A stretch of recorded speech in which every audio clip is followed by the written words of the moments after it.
और न्यायालय से हम मुंह की खाते हैं, क्योंकि न्यायालय में भी वही लोग बैठे हैं मनुवादी जो निरंतर हमारे खिलाफ फैसले देते हैं। जो अपने आप को भगवान मानते थे, उन्होंने कितने कितने अत्याचार और दुराचार किए और हमारे हिंदुस्तान की बहन बेटियों के साथ और दलितों के साथ कितना अन्याय होता रहा है।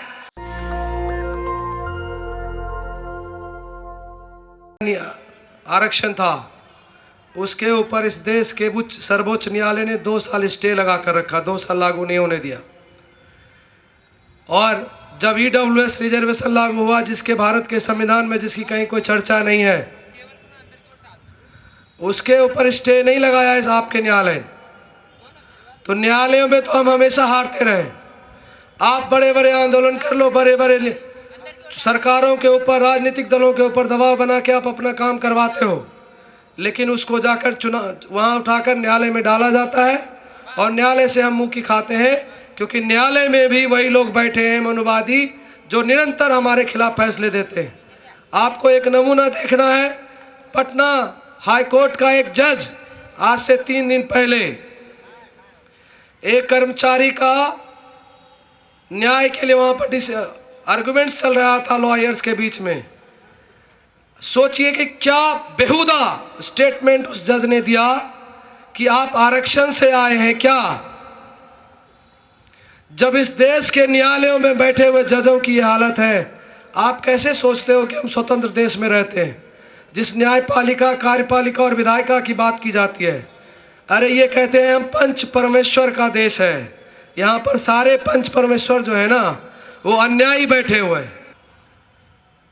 और आज उस महामानव की पुण्यतिथि के इस अवसर में हमें भी इस इंडिया की राजधानी दिल्ली रामलीला मैदान में जिस मंच पे खड़ा होने का अधिकार जिसने दिया, उस महामानव को कभी इंसान तो क्या, पशु और पक्षी भी नहीं भुला पाएंगे। आज इस देश की हालत, जो अपने आप को भगवान मानते थे, उन्होंने कितने कितने अत्याचार और दुराचार किए और हमारे हिंदुस्तान की बहन बेटियों के साथ और दलितों के साथ कितना अन्याय होता रहा है। अगर ये महामानव आज इस हिंदुस्तान का ये संविधान नहीं लिखते तो उन लोगों की छवि तो क्या, वो पैदा होने की आकांक्षा भी नहीं रखते। तो दोस्तों, मैं ज़्यादा लंबी चौड़ी बात नहीं कहूँगा। कल शाम को हम सभी साथियों के साथ यहाँ पहुँचे। हम जब से सुनते आ रहे हैं कि 85% नफरी हमारी है, कुछ लोग 15-10% हमारे ऊपर राज करते हैं। क्यों करते हैं? कभी सोचा किसी ने इस बात को कि ये 10% लोग राज करते क्यों? इसका कारण क्या है? कि भाई लोगों, मेरी एक ही आपसे करबद्ध प्रार्थना है कि मेरा एक ये सुझाव आप लेकर के जाना, और शाम को हम अपने घर में किसी की भी यातना करते हैं, आज मेरे कहने से बाबा साहब की स्टैचू के सामने नतमस्तक होना और याद करना कि ये लोग राज क्यों करते हैं 10%। कि भाई लोगों, मेरे पिता के समान बुजुर्गों, नौजवान साथियों, देश के उज्जवल भविष्य, प्यारे बच्चों और मेरी मातृशक्ति, जहां तक भी मेरी आवाज सुनाई दे रही है कि भाई दोस्तों, एक टोकरे में केला बेचने वाला एक जो गुच्छा है, उसका भाव तो है 50 और 60 रुपये, 80 रुपये दर्जन, और उसी में से टूट का है अलग अलग, उसका भाव है 10 रुपया दर्जन। अंगूर का गुच्छा है वो 100 रुपये किलो, टूट का है वो 10 रुपये किलो। क्यों है? कि वो संगठन से बिछड़ा हुआ है, इसके लिए उसका भाव कम है। तो मेरे भाइयों, मेरी बहनों, मेरी मातृशक्ति और ये सम्मानित मंच, हमें ऐसा होता है कि हमारा भाव कम क्यों है, 10% लोग राज क्यों करते हैं कि हम तो 85% एक 85 जगह है और वो 10% लोग 10 जगह है, इसीलिए हमारे ऊपर राज करते। तो साथियों, मेरे से ज्यादा बच्चे और सीनियर साथी भी लोग यहाँ पर आए हैं, मैं कम से कम उनको धन्यवाद देना चाहूंगा कि उन्होंने अपने इस दायित्व को समझा और वो यहाँ पहुंचे, क्योंकि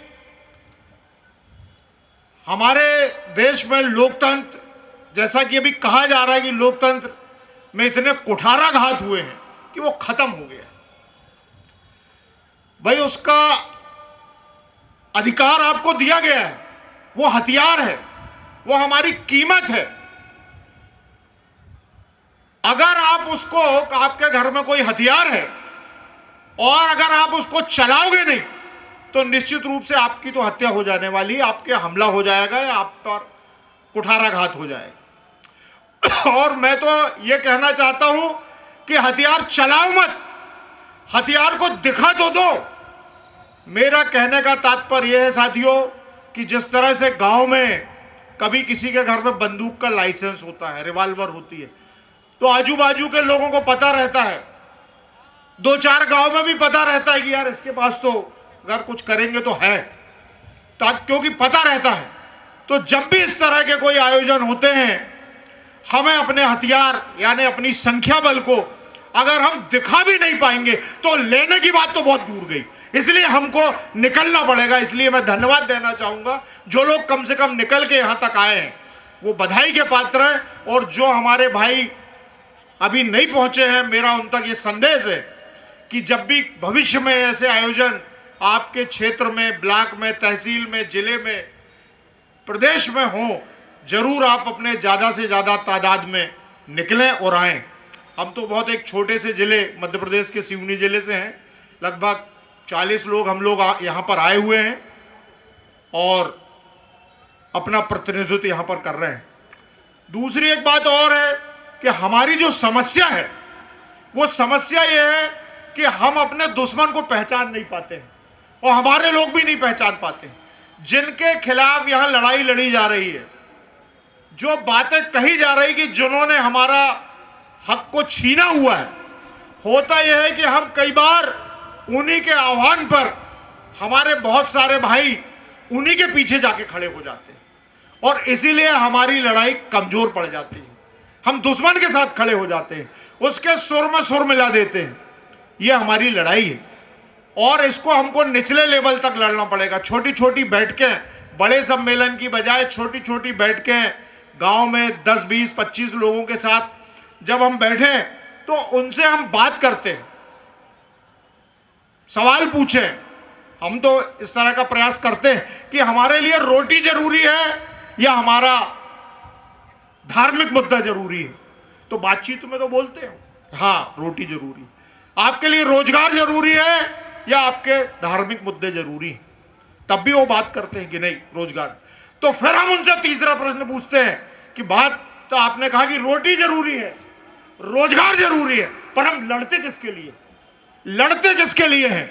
लड़ाई जब भी कोई ऐसे मामले की होती है, लोग बिल्कुल घरों से निकल के पूरे परिवार सहित और अपने लोगों को प्रायोजित करके गाड़ियों और ये लेके निकल के खड़े हो जाए। और जब रोटी की बात होती है, रोजगार की बात होती है, अधिकार लेने की बात होती है, तब उनको घर से निकलने में तकलीफ होती है। बोलते हैं यार 2 दिन खराब हो जाएगा, 3 दिन खराब हो जाएगा, पैसा भी लगेगा। तो दोस्तों, हमको ये सब चीजें, और जिन भाइयों के कोई बात समझ में आ जाती है, वो निश्चित रूप से हमारे साथ आ जाते हैं।